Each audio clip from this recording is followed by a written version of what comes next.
JEE main 2026 23 जनवरी shift first में आया है। क्वेश्चन आपकी शिफ्ट में भी आ सकता है। अभी फिलहाल वर्ड पे ध्यान मत दीजिए, कांसेप्ट पे ध्यान दीजिए क्योंकि आपकी शिफ्ट में आने के इसके बहुत ज्यादा चांसेस है। ठीक है। और इसी तरीके की वीडियो चाहिए तो प्लीज चैनल को सब्सक्राइब कर लीजिए। क्वेश्चन है, 4 लेटर्स का आपको वर्ड बनाना है इस तरीके से जिसका चाहे मतलब हो चाहे ना हो, इस वर्ड की मदद से। तो सबसे पहले एग्जाम में आपको क्या करना है, देख लेने इसमें क्या क्या डिफरेंट वर्ड्स है। तो इसमें 3 एस है, 2 टी, इस तरीके से सारे वर्ड लिख लेने। उसके बाद 4 वर्ड्स अगर आपको बनाने तो क्या क्या पॉसिबिलिटी हो सकती है। या तो चारों डिस्टिंक्ट हो, या इस तरीके से हो, या इस तरीके से हो, या फिर इस तरीके से हो, यही पॉसिबिलिटी हो सकती है।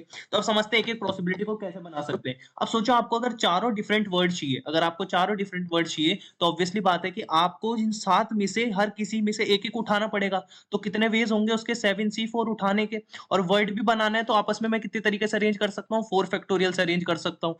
इसके बाद कैलकुलेशन है। अब दूसरा केस है कि A A B C, यहाँ पे मेरे को बताइए दो एक जैसे चाहिए और ये अलग अलग चाहिए। तो दो एक जैसे मैं कहां से उठा सकता हूँ, ये मेरे को पता है कि या तो एस एस उठा लो, या टी टी उठा लो, या वी वी उठा लो।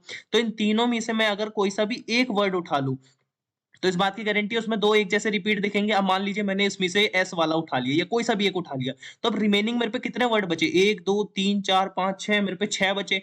इन छह में से अगर मैं कोई से भी दो उठा लूं तो ऑब्वियसली बात है छह में से, छह डिस्टिंक्ट में से अगर मैं कोई से दो उठा लूं, या तो इन दोनों को उठा लिया, इन दोनों को उठा लिया, इन दोनों को उठा लिया, तो उससे बी और सी की पूर्ति हो जाएगी आराम से।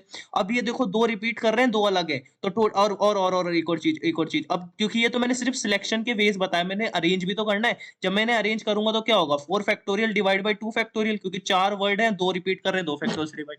इस तरीके से ए बी बी को भी सोच सकते हैं, दो एक जैसे और दो एक जैसे चाहिए।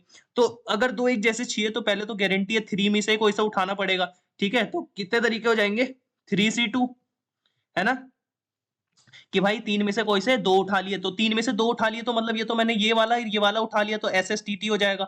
ये वाला और ये वाला उठा दिया तो टी टी वी वी हो जाएगा। कोई से भी दो उठा लिए तो ये 3C2 वेज हो जाएंगे। अब मेरे को पता है कि दो एक जैसे हैं तो रिपीट कितने हो रहे हैं, 4 फैक्टोरियल बाई 2 फैक्टोरियल, 2 फैक्टोरियल, फिर से कैलकुलेशन है।